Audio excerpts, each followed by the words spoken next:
जय श्री राम, जय हनुमान दादा। और ये सॉरी सर, गलती से छूट गया। चल मेरी कॉपी गुरु के पास, इच्छा होगी तो करेगा पास। इस तरह आप लोग को लिखना। और ये बाबर के बाप का नाम छत्रपति शिवाजी महाराज, 100 में 100। अभी गरिया बंदा तुम्हारे मुसलमान लोग क्या दादा गाली नहीं देना, कुत्ता गाली नहीं देना, मार दूंगा, गाली नहीं देना, गाली नहीं देना, गाली दूंगा, क्या करेगा? भाईजान गुपचुप वाला पेटीएम में आया, भाईजान गुपचुप वाला ये धोखा दे रहा है, तुम धोखा दे रही हो, नहीं तुम भी धोखा दे रही हो। समाज वाले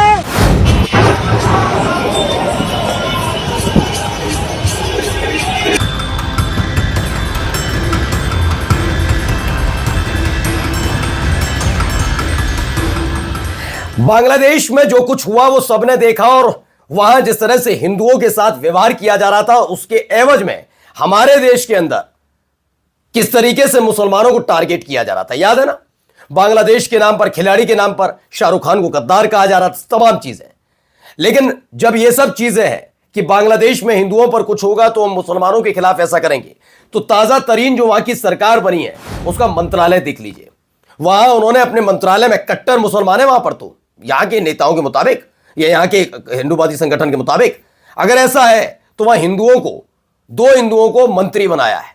लेकिन अब सवाल उठने लगा है कि अगर यही सब है तो क्या कोई नसीहत अब दे पाएगा अपनी सरकार को कि मुसलमानों को आपने अपने यहां जगह क्यों नहीं दी कैबिनेट में? नहीं, खबर दिखाऊंगा आगे की इससे भी बड़ी, कि वहां एक तरफ यह सब हो रहा है और आज भी दिहाड़ी मजदूर इसी काम में जुटे हुए हैं मुसलमानों के खिलाफ। आपको दिखाऊंगा छोटे छोटे बच्चों के दिमाग में कितनी नफरत भरी जा रही है कि एग्जाम में जब कुछ और पूछा जाता है तो वो जय श्री राम से लेकर क्या क्या लिखकर आता, आपको मैं दिखाऊंगा।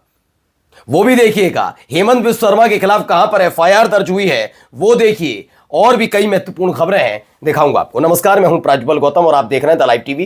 द लाइव टीवी, सच सबसे आगे।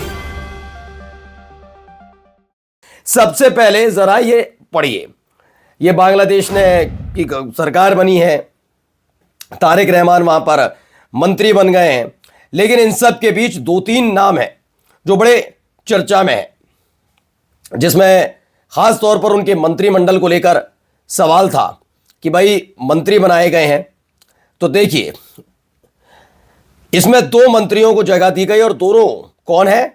हिंदू हैं। गोयेश्वर चंद्र रॉय हैं, एक रेल मंत्रालय वो संभालेंगे, और एक दीपेन दीवान है जिन्हें इसमें हिल एरिया का मंत्री बनाया गया है। तो ये 2 मंत्री, इस पर कहते हैं अशोक कुमार पांडे, जिन्हें बांग्लादेश में हिंदुओं की चिंता हो रही थी, उनके लिए खबर है कि वहां की सरकार ने 2 हिंदुओं को मंत्री और 1 को सदन का स्पीकर बनाया है। अब जाकर अपनी सरकार से पूछो कि इस देश में क्या उन्हें मंत्री बनाने लायक एक मुसलमान नहीं मिला। बिल्कुल, आप उसी की तर्ज पर तो अपने देश के मुसलमानों को कोस रहे थे, तो अब जाकर पूछ लो। मैं नहीं कहता, और सच बात है, मेरा चैनल इसमें करेंगे क्या, पाकिस्तान में क्या चला, हमें क्या लेना देना। लेकिन सवाल उठता है कि जब वहां कुछ हो रहा था तो जरा उन हिंदुओं से पूछो कि तुम्हारे पूर्वजों ने बंटवारे के वक्त हिंदुस्तान क्यों नहीं चुना। मैं तो यह भी पूछूंगा ना, क्योंकि हमारे यही तर्क दिया जाता है कई पत्रकारों की तरफ से कि वो इस्लाम के आधार पर बना इस्लामिक कंट्री है पाकिस्तान, तो मुसलमान गए क्यों नहीं? ये हम वतन है, वो अपने देश को छोड़कर नहीं गए। उन हिंदुओं से भी पूछो ना, वो पाकिस्तान छोड़कर भारत क्यों नहीं आए थे। खैर, उनको लाने की प्रक्रिया पर बात करते हैं। अब एक तरफ चल रहा है ये, तो दूसरी तरफ हमारे देश में क्या चल रहा है जरा देखिए।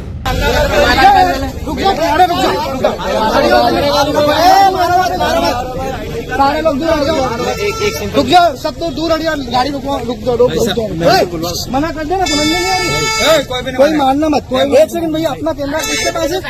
अमन कैमरा रुक जा रहे, चुप रहे, कहाँ से आया तू? एक तुम लाइट चालू करो, एक कैमरे में लाइट जला लो भाई। अमन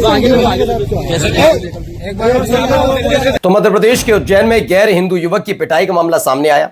युवक पर आरोप है कि वो हिंदू युवक बनकर शहर में घूम रहा था और महाकाल सहित अन्य प्रमुख मंदिरों में दर्शन कर रहा था। घटना के बाद हिंदुवादी संगठन के कार्यकर्ताओं ने युवक को पकड़कर नानाखेड़ा पुलिस के हवाले कर दिया। आरोप है, मैं कहता हूं कि अभी 1-2 दिन पहले ही खबर है ना, एक मुस्लिम महिला बुरके में थी, ला रही थी कावड़, तब बड़े खुश हो रहे थे।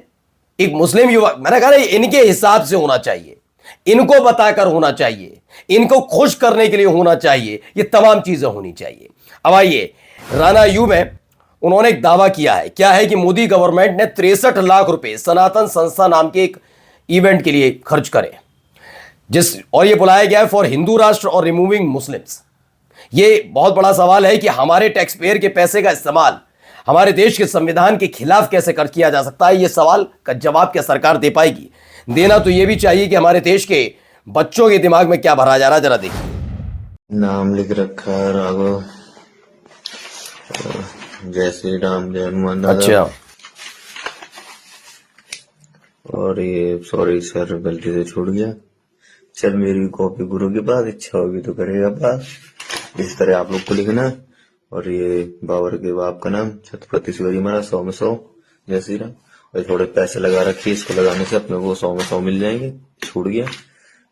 तो ये सारी चीजें हैं, बताइए। इसको लेकर सवाल उठना भी लाजमी है। एग्जाम में बच्चा जय श्री राम लिख रहा है, कोई दिक्कत नहीं। चलिए, बाबर का बाप शिवाजी लिख कर आ रहा है, साथ में 100 रुपए का नोट लिख रहा है। ये सवाल है कि हमारे देश की युवा पीढ़ी के दिमाग में किसने भरी इतनी नफरत? किसने भरी? तो दिन रात जब ऐसे तमाशे होंगे तो भरी तो नफरत ही जाएगी। जरा देखिए। अभी तुम्हारे मुसलमान गाली नहीं देना, गाली नहीं देना, गाली दूंगा। क्या करेगा? दूंगा तेरे। तो महाशिवरात्रि के मेले में मुसलमानों ने लगाई दुकान तो हो गया विवाद। हाँ, विवाद इस बात पर हो सकता है ना? विवाद तो यहां पर भी हो सकता है। जरा देखिए। भाईजान गुपचुप वाला पेटीएम में आया, भाईजान गुपचुप वाला ये धोखा दे रहा है। तुम धोखा दे रही हो? नहीं, तुम भी धोखा दे रही हो। समाज वाले धोखा तुम भी दे रही हो। हिंदुओं को गोली मारे थे, इससे क्या बोलोगे? धोखा हो, फिर भी हो, तुम्हारी गलती है, तुम मुसलमान हो। समझ में नहीं दिखना हमारा काम है। मालूम तुमको इतना अभिमान वाले हो तो क्या हमारे देवी देवता को फोटो भेज रही हो?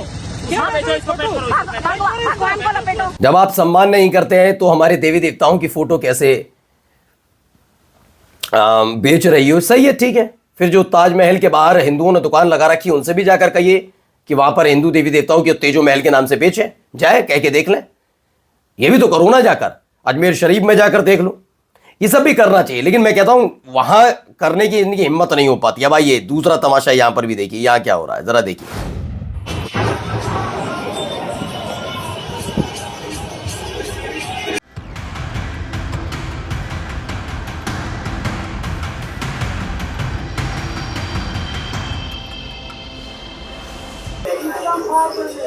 ये देखिए, सिस्टम फाड़ेंगे ये। पढ़ी लेते, किताबी पढ़ लेते थोड़े दिन तो अच्छा रहता। आइए न्यूज़ 24 कह रहा हूं। असम के सीएम हेमंता पर बेंगलुरु में एफआईआर, सोशल मीडिया पर हेट कंटेंट का आरोप है। वो बात अलग है कि ऐसा ही एक मामला जब सुप्रीम कोर्ट पहुंचा तो सुप्रीम कोर्ट ने एक सलाह दी। सलाह क्या दी गई है कि भैया ऐसा है कि आप जाइए गुवाहाटी हाई कोर्ट, वहां इस मामले को सुनवाई करो। आइए यहां कहां आ गए, कहां असम, कहां दिल्ली, आप सुप्रीम कोर्ट आ गए। आने जाने में खर्चा भी हो, सुप्रीम कोर्ट ने सोच समझ के ही कहा होगा। फिलहाल बेंगलुरु में उनके खिलाफ हेट कंटेंट के नाम पर, सोशल मीडिया में हेट कंटेंट फैलाने के नाम पर एफआईआर दर्ज हुई है।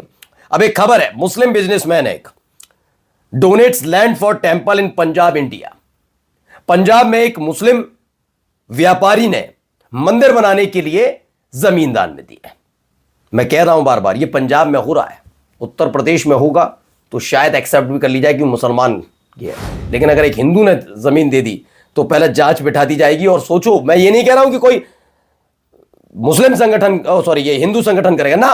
अब तो सरकार, पुलिस, प्रशासन भी काम देखा था ना बरेली में क्या हुआ था, कैसे नमाज अता करने वाले लोगों को अपने ही घर में कर रहे थे, वहां पर जाकर हिरासत में ले लिया गया था। खैर, अब आइए एक और तस्वीर देखते चलिए। Road an anti Brahminism, this is a BJP leader in Chhattisgarh, Hanuman temple in Narmada Durg beating a Brahmin pujari को बेरहमी से पीटा गया, लात घूंसे बरसाए गए। ये दावा है छत्तीसगढ़ को लेकर। और जरा भाई साहब ज्ञान भी सुनिए, हमारे देश के बड़े पत्रकार हैं। 1960 के दशक में जवाहरलाल नेहरू को मध्य प्रदेश की राजधानी भोपाल आना था। वहां के राजभवन में उन्हें रुकना था। उनके स्वागत की तैयारियां चल रही थीं और अचानक राजभवन के लोगों को, स्टाफ को यह पता चला कि जवाहरलाल नेहरू खाना खाने के बाद एक खास ब्रांड की सिगरेट पीते हैं। और इस ब्रांड का, जो उनका मनपसंद ब्रांड था, उसका नाम है 555। लेकिन यह सिगरेट भोपाल में नहीं मिलती। यह बड़ा महंगा ब्रांड था, आसानी से कहीं मिलता नहीं था। यह सिगरेट भोपाल में नहीं मिलती थी और राजभवन में भी उपलब्ध नहीं थी। और तब इस खास सिगरेट को लाने के लिए एक खास विमान, स्पेशल विमान। खैर ये पुराना वीडियो कोई जी न्यूज़ में तब, अब तो डीडी में है, तो ये कैसे कैसे झूठ फैलाया जाता रहा अब आप समझिएगा। ये भी कहा जाता था कि इनके कपड़े पेरिस में धुलते थे, जबकि बाद में पता लगा कि उस दुकान का नाम ही वो था और उसे बता दिया पेरिस भेजे जाते। मतलब क्या क्या कहानियां बनाई गई हैं और झूठ फैलाने में इस देश का पत्रकार कितना आगे है, जरा सोचिए। अब आइए, ये देखिए, गजब भाई साहब आ रहे हैं, पूरा माहौल बना हुआ है। अब दिनेश पुरोहित ने लिखा है कि इस रील को शूट करने के लिए पीएम मोदी ने एआई इंपैक्ट समिट का पूरा वेन्यू 6 घंटे के लिए खाली करवा दिया। सबसे बुरा यह कि सुरक्षा अधिकारियों ने एआई इंजीनियर से उनके प्रोडक्ट वहीं छोड़कर जाने को कहा और जब वे वापस लौटे तो उनके प्रोडक्ट चोरी हो चुके थे, ऐसा दावा किया जा रहा है। खैर, जाते जाते एक खबर यह भी कि एक तस्वीर देखिए, पूरी शानदार तस्वीर है। इस तस्वीर के पीछे की कहानी पर आवेश तिवारी कहते हैं, यह तो बेशर्मी का चरम है। अमेरिकी राजदूत जिसकी हैसियत ट्रंप के पिल्ले जितनी है और जिसे एलन मस्क सांप कहता है, उसके सामने हमारी सेना को ऑपरेशन सिंदूर के बारे में ब्रीफ देने को कहा गया। मैंने इसके पहले कभी नहीं सुना कि किसी मिलिट्री ऑपरेशन को कोई भी देश किसी विदेशी राजदूत के सामने ब्रीफ करे। जो सबसे दुखद है वो ये कि अमेरिकी राष्ट्रपति बार बार कई मौकों पर युद्ध रुकवाने और हमारे फाइटर प्लेन के तबाह होने का ऐलान कर चुके हैं, फिर भी ये सारी चीजें क्यों America America America America America राग अलापती रहती है सरकार। नमस्कार। द लाइव टीवी, सच सबसे आगे।